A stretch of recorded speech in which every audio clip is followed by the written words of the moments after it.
Shalom there, my name is Apostle Banert for 5 Ministries International. Globally, I welcome all in the name of Jesus. Today I've come with a small topic that we're going to discuss about marriage, the Christian marriage, or the Christian family. When we talk about the family, we are talking about the place where two people they gather together as Jesus Christ, as the Bible describes that God said it is not good for a man to be alone. After the creation of Adam, God decided, said, no, it is not good for a man to be alone. Let me give somebody whom he can be a suitable helper for him. So I will speak about a lot, but I will put it in different or in different teachings so that you understand it better. So it will be every lesson will come in each part so that you get it. I don't want to put a lot because it may confuse you or you don't get a lot, because the more you get it, the more you begin to not put it together. So I want to teach you in this first part that first of all I want you to know that it is the plan of God or the will of God for every man and woman to be together and called a family or called a couple. That thing, that union that is called marriage. So there's a lot, and it is the plan of God, as I said. So today I want to speak about the order of God's order for the family. What is the order? Because many people they don't understand the order of God in marriage. What is the order? How did God put it? What is the order God is following? So this is called a divine order. It is a divine order. Why is it divine order? It has been published, it has been put the way it is by God alone, God Himself. So it is the order of God. And in this order, there is something that is called authority. There's something that is called authority, and also there's something that is called responsibility. There's something that is called authority, and there's something that is called responsibility. Now, all these things that we are talking here, we are quoting it in the Bible as God Himself is a designer of the families, is a designer of marriages. So God, the order that God put concerning family or marriages, number one, but I don't want to put a word marriage because I want to deal with a word family, because I want to tackle until the end of these things. From the beginning, God's creation, and God set up for a man and a woman to be together, and also I will take you through up until to the place whereby you get the point of being a family as children now are coming, and from there we will take it through up until the family is established and they are living together as something called family. So in the protocol of God concerning the family, a man is a head of a family. A man is the head of every family. So in other way, according to the Bible says as Christ is the head of a man. So Christ is the head of a man, while a man is the head of something called family. So when you are married, you are married. Every woman or children, they have a head. They had somebody who is taking responsibility. There is somebody who got a leadership, a rule in that family, and this is a man. So the head of a man is Christ, yet the head of a woman and children is a man. Are you getting that one? So remember, Christ, the head, the leader, the ruler of Christ is God. So look at this. There is God, there is Christ, there is a man, and there is a woman and children. This is the order of the family. This is God's order for a family. It's not from a man or any government. It is God's order. So it's a spiritual thing, it's a divine thing. And remember, there's something that is called authority, and there is something that is called responsibility. I about it one after another, and I know you will get it. So God has ordered the family according to the principles of the headship. This is his order. Who is the head? Who is the head? Who is ruling this one? Who is on top of this one? Who is taking responsibility of this one? Because God has never created anything without putting a responsibility to that thing. Something that need to be taken care of. Something that need wisdom to be directed. Something that need direction.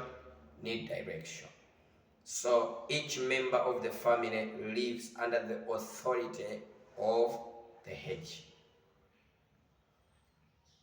whom God has appointed.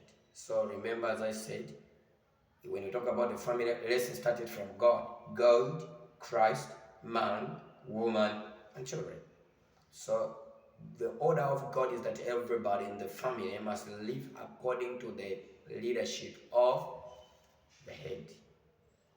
Who is the head of this one? Who is the head of this one? And who is the head of this one? As I said, Christ is the head of the husband, Lord of the family. Did you get that one? Christ is the head of the husband, but he is the Lord of that family. Husband is the head of the wife, and he is a chief authority. He has got the authority over the children. And the wife is the helpmate to a husband, according to Genesis chapter 2, verse 18. And also he got a secondary authority over the children.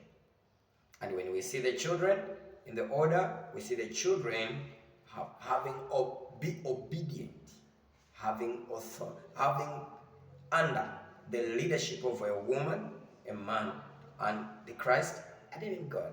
So they need to be obeyed. They need to obey the leadership of the headship. Did you get that one? I will repeat it. I don't want you to remain behind. Christ is the head of the husband and is the Lord of the family. And the husband is the head of the wife and he got authority over children. And the wife is the helpmate to a man, according to Genesis chapter 2, verse 18. And the secondary authority has got authority over children. And the children need to obey. They are not above a man, they are not above a woman, they are not above Christ. No. They need to obey, to live in obedience to the parents, obedience to the Lord, obedience to the headship, who is ruling you. So the husband lives under the authority of Christ, as I said already, and is responsible for Christ for the leadership and the care of the family. And the wife has to live under the authority of her husband and is responsible for him in the way she wanted to be. So the husband has got authority, has got a rule over the woman. They can decide what a woman must be, what a woman must live. And we must know that God has structured the family in a clear-cut lines of authority and responsibility. Remember, I talk about that. And it is important to recognize this structure at the outset, for it is so little understood in our day. People, they don't understand this, more especially those who don't want to be under somebody. Those who don't want to obey anybody, they change it. They say, no, this is not what we want. This is not what we want. We want the order to be in this way. This is how we want it to be. This is how we want it to be. But God did not design it in that way. People, they don't want to obey this. But it is very important to recognize the structure of the outset. Very, very important. Because if we don't understand it, we cannot live a happy family. If we don't understand it, we cannot live a good life. Because all we need is, this one cannot lead me, this one cannot rule over me, this one cannot decide what I eat, what I dress up, what I do, where I go, what I touch. This one has no authority over me. So if you have that kind of mentality, you cannot learn everything, you cannot be ruled by anybody, you cannot be guided by anybody. What you decide is what you decide. That's not the structure of family according to God, according to God's design.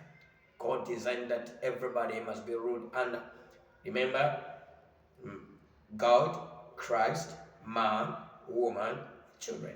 This is the order of the family. And in the family of a man, there is a man, a woman, and children. So any change from that which is will, as ordered only brings forth a misshapen form, for which there is no cure except to return to God's original order. Every couple, every family that lives against the structure of God, there's no happy marriage. They don't live happy. What brings something called divorce now in every nation, in every family? What brings something called divorce, that statement called divorce, it's because somebody don't want to be under the structure that God has put it.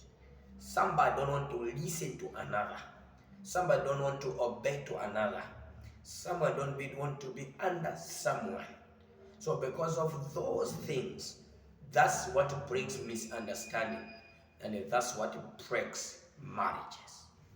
So in other way, we need to live according to the structure of God. And every couple that is in trouble right now, but they are not believing that, or they want to return back to normal. The only thing for you to come back to a normal family, a normal marriage, a happy family, a happy marriage is only to return to the original order of God concerning marriage.